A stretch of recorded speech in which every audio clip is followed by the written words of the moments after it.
સ્વાધ્યાય 12.1 પ્રશ્ન નંબર 13 ધોરણ 6 આપેલું વિધાન ધ્યાને લો. એક સભાખંડની પહોળાઈ અને લંબાઈનો ગુણોત્તર 2:5 છે. તો હોલની આપેલ પહોળાઈ અને લંબાઈને આધારે નીચેનું કોષ્ટક પૂર્ણ કરો.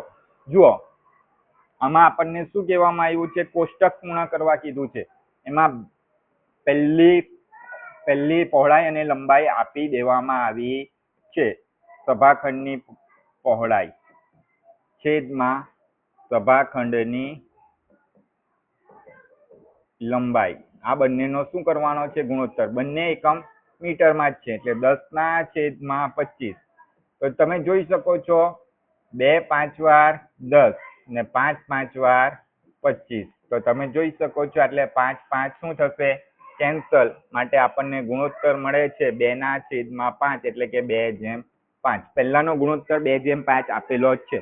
હવે આપણે બીજાનો શોધવાનો છે. બીજામાં સભાખંડની લંબાઈ આપણને આપવામાં આવી છે 50, બરાબર. તો પહોળાઈ શું આવશે? તો પહોળાઈ આવશે, આપણે જુઓ 25 ને કેટલા વડે ગુણીએ તો 50 થાય? તો 25 ને 2 વડે ગુણીએ તો 50 થાય. તો આ 10 ને પણ શું કરવું પડશે? 2 વડે ગુણવું પડશે. તો આટલે આવશે જવાબ 10 દુ 20. હવે જુઓ, આ બંનેનો ગુણોત્તર આપણને શું મળે છે? 2/5 એટલે કે 2/5. તો આપણું પહેલું કોષ્ટક પૂરું થઈ ગયું. પહોળાઈના છેદમાં લંબાઈનો ગુણોત્તર મળી ગયો, બરાબર.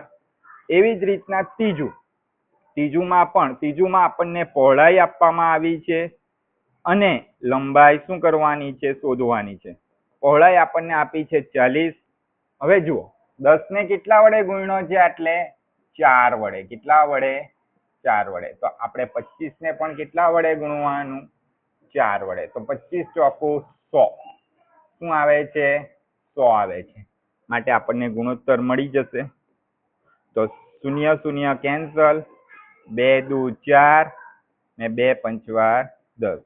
તો આ 2 2 કેન્સલ, તો 2/5. તો આપણે જોઈ શકીએ છીએ આપણે દરેક 2/5 એટલે કે 2/5. તો આપણે જોઈ શકીએ છીએ દરેકનો ગુણોત્તર 2/5.